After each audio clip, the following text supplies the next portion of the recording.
Polar Bear Explorers Club, Chapter 6. I really am sorry, Stella said to Felix as they walked down the corridor. What are you sorry for, Stella? He asked. Well, for not staying outside like you asked me to, and for disappointing you. Felix stopped and turned towards her. Listen, he said, this is your first expedition, so everything is going to seem new and strange and exciting for you. But Stella, you absolutely must do as I say from now on. It wasn't easy getting the president to agree with you coming along, and if anything goes wrong with the expedition as a result, then I will certainly lose my membership of the Polar Bear Explorers Club. Do you understand? Stella nodded. The last thing she wanted was for Felix to regret bringing her, and she would hate herself forever if she somehow got him thrown out of the club that he loved so much.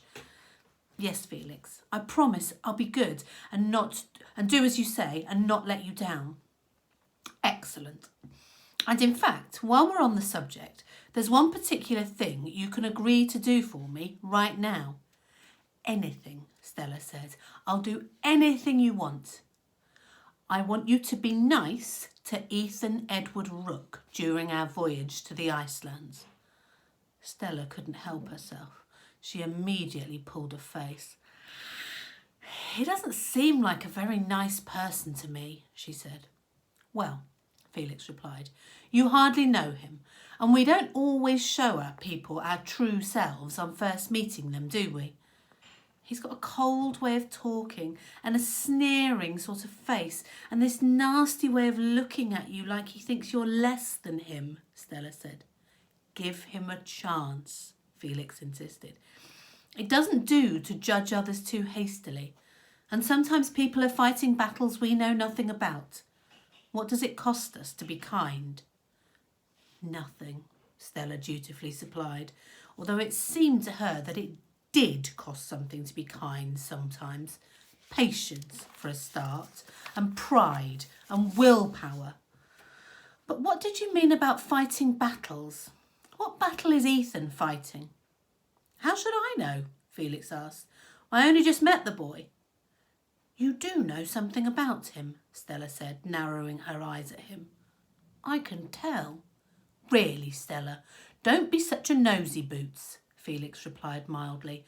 All you have to worry about is being kind to Ethan. It's not at all necessary for you to know his life story in order to do that. All right, Stella said, trying not to sigh. Next time I see him, I'll try to be nice. Good girl. Felix squeezed her shoulder and then carried on walking down the corridor. When they reached the president's office, Felix knocked firmly on the door and a voice called for them to enter. They walked into a large room, dominated by a giant wooden desk at one end. Stella saw that it was intricately carved, with figures of snarling yetis serving as legs and holding up the large tabletop. Bookcases ran about the walls, filled with atlases and almanacs and travel journals, and a fire crackled and spat in a grand fireplace. Above it hung a huge painting of a polar bear, sat on its haunches, with its head thrown back, roaring into the frozen air, and snow that swirled all around it. Ah, Mr. Pearl, boomed a deep voice from the end of the room. You found the girl, I see. The president of the Polar Bear Explorers Club stood and walked around from behind his desk. Algernon Augustus Fogg was a large man with the most impressive moustache Stella had ever seen. It was twirled, curled and waxed at the ends, and instantly made Stella think of a walrus. Child, this is most irregular, the president barked. He even sounded a bit like a walrus. We have never had any lady explorers at the Polar Bear Explorers Club, let alone girl ones.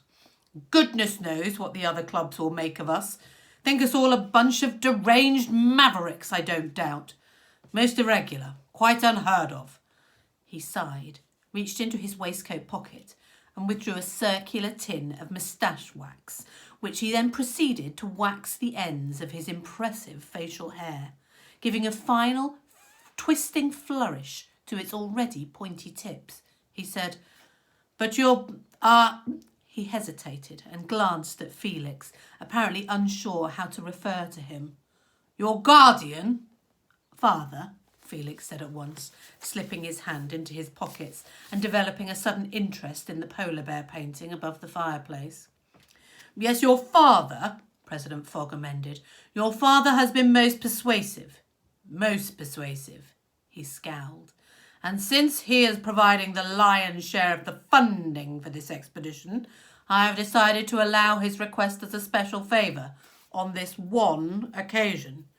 You shall be admitted as a junior member of the Polar Bear Explorers Club on a temporary basis. After that, we'll see." He beckoned Stella forwards.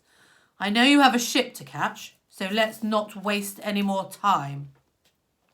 Stella walked up to the desk and stared at a huge, glittering Yeti paperweight cut entirely out of one massive piece of crystal, which was holding down a pile of travel documents.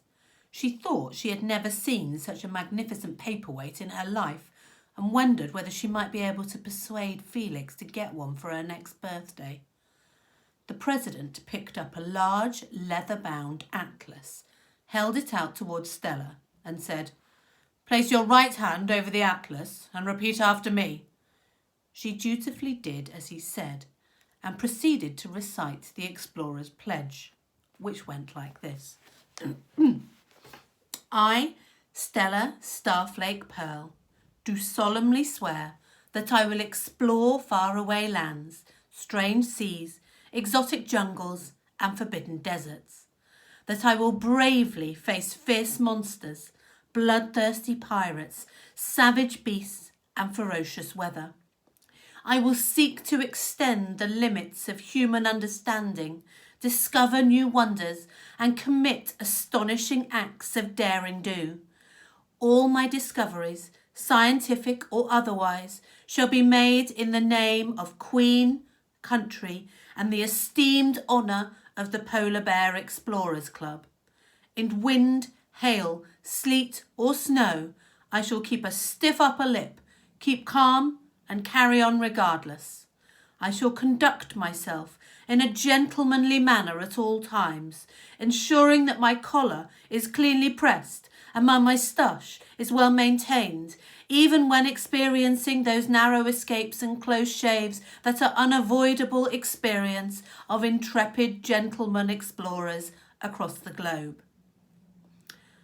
Stella thought he might have left out that last sentence on account of her being a girl, but went along with it anyway, while silently promising herself that one day there would be a lady's pledge as well as a gentleman's one, and that it wouldn't once mention something as vain and useless as a well-groomed moustache. Instead, the ladies' pledge would vow to fashion petticoats into sails for rafts, or bravely brandish parasols as weapons, or learn how to throw a fan so that it could knock a bandit down from 50 feet away. There was plenty of stuff Stella was sure that she could think of for the ladies' pledge, which would be far more useful than collar pressing and moustache grooming. "Here is your explorer's cloak," President Fogg said, handing Stella a smaller version of Felix's pale blue one, complete with a tiny polar bear stitched into the front. "And your explorer's bag." He handed her a blue satchel, also emblazoned with the club's polar bear motif. Then they shook hands, and Felix said they must go or they would miss the ship. Stella felt a great blazing glow of happiness as she slipped the warm explorer's cloak around her shoulders and followed Felix out to the waiting sleigh. Once settled inside, with the door closed and the brisk clip-clop of the unicorn's hooves filling the air, Stella lost no time in exploring the contents of her explorer's bag. She was a little disappointed to find that it mostly contained moustache wax and beard oil, along with various other ointments, salves and unguents, and a folding pocket moustache comb that was quite a handsome object, but regardless, not much good to Stella. "Don't worry about that stuff," Felix said when Stella complained about it. "It's all quite useless. We'll sort you out with proper supplies once we're back on the ship.